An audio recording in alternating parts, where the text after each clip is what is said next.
चणा मसाला। आता छोले असो किंवा चवळी, पांढरे चणे असो किंवा काळे चणे, सगळं काही कमाल बने। आठवले साहेब, महाराष्ट्रात मराठी भाषा अनिवार्य आहे, पण हिंदी भाषा त्रिसूत्री जी एक आणली जाते भाषेसंदर्भातली, त्यात हिंदी भाषा सक्तीला विरोध होतो आहे। विशेषतः राज ठाकरे, उद्धव ठाकरे या सक्ती विरोधात आहेत। मराठी संघटना आहेत, मराठी भाषेसाठी काम करणारी मंडळी आहेत आणि या सगळ्यांनी मिळून आंदोलनं उभी केलेली आहेत, ज्यात उद्धव ठाकरे काही मराठी संघटनांना पाठिंबा देत आहेत आणि त्यांचंही आंदोलन आहे। राज ठाकरेही 6 जुलैला मोर्चा काढता आहेत आणि जी हिंदी भाषा सक्ती आहे त्याला विरोध केला जाणार आहे। दोन्ही ठाकरे हे हिंदी भाषा सक्तीच्या विरोधात रस्त्यावर उतरताना पाहायला मिळतात। आपलं मत किंवा आपली भूमिका काय आहे? माझी भूमिका अशी आहे की हिंदी भाषा सक्तीची असण्याचा विषय अजिबात नाही आहे। हिंदी भाषा आपली राष्ट्रभाषा आहे, मराठी भाषा आपली मातृभाषा आहे आणि मराठीवरती आपल्या सगळ्यांचं प्रेम आहेच आहे।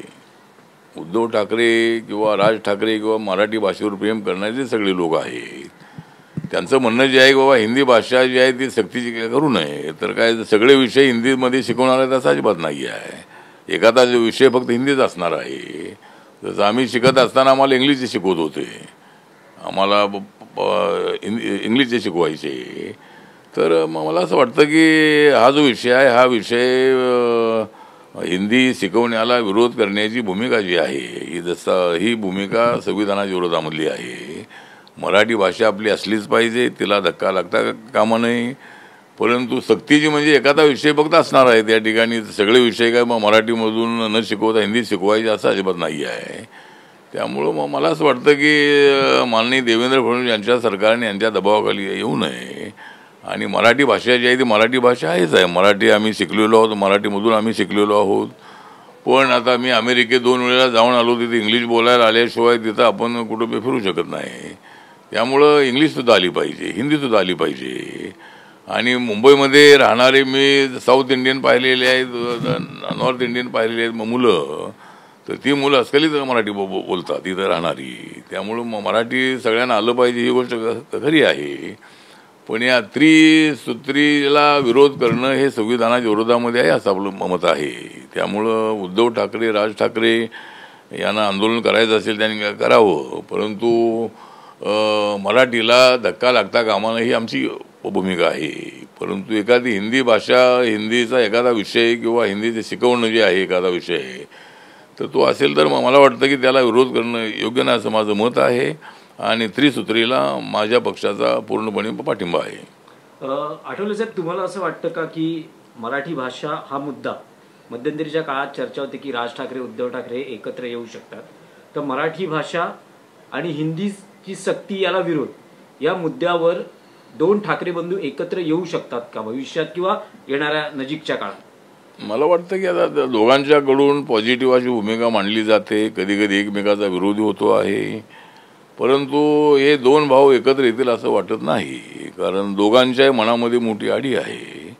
राज ठाकरे यांच्या मनामध्ये आडी ही आहे की उद्धवजींना कार्याध्यक्ष बनवण्यात आलं आणि उद्धवजींच्या मनामध्ये मोठा राग आहे की राज ठाकरे यांनी बाळासाहेबांच्या विरोधामध्ये भूमिका घेतली ते असताना, जिवंत असताना, आणि त्यामुळं दोघे भाऊ एकत्र येतील असं मला वाटत नाही आहे। आणि जे एकत्र आलेही तरी महाविकास आघाडीमध्ये फोट होऊ शकेल आणि त्याचा फायदा आमच्या महायुतीला अजूनही चांगला होऊ शकेल असं माझं मत आहे। मुंबई शहरामध्ये जरी 2 मराठी भाषाच्या संबंधामध्ये जर ते एकत्र आले तरी मुंबईमध्ये इतर भाषिकांची संख्या मोठी आहे।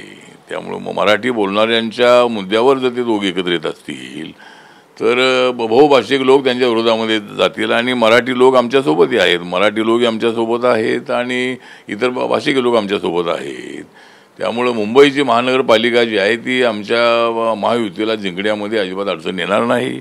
त्या दोघांनी एकत्र यायचं असेल त्या दोघांनी एकत्र यावं, पण त्याचं आम्हाला फारसं नुकसान होणार नाही असं माझं मत आहे।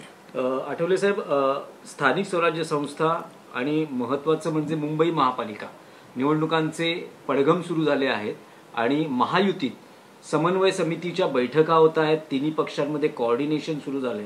असं असताना महायुतीत जे इतर घटक पक्ष मित्र पक्ष आहेत त्यांना विचारात घेतलं जात आहे का, विशेषतः तुमच्या RPIला विचारात घेतलं जात आहे का, संवाद किंवा संपर्क सुरू झाला आहे का, आणि तुमची काय भूमिका आहे या स्थानिक स्वराज्य संस्था किंवा मुंबई महापालिका निवडणुकांसाठी की RPIला किती वाटा मिळाला पाहिजे सीट शेअरिंग मध्ये आणि काय अपेक्षा आहेत?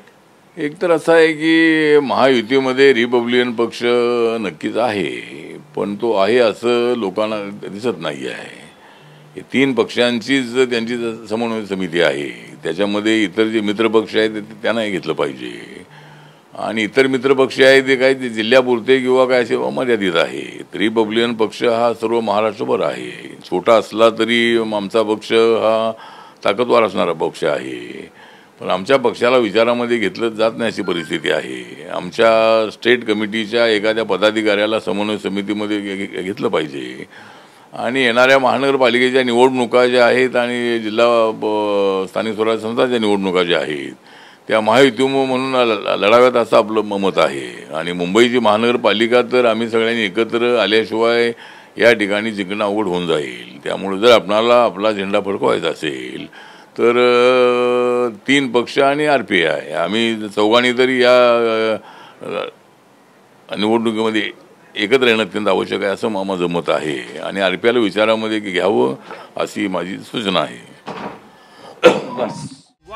काय आता मिळाली का चव? होय तर आता मिळाली खरी चव. MDH चंकी चाट मसाला, जीवनाला खऱ्या चवीचे रंग. असली मसाले साथ सच MDH.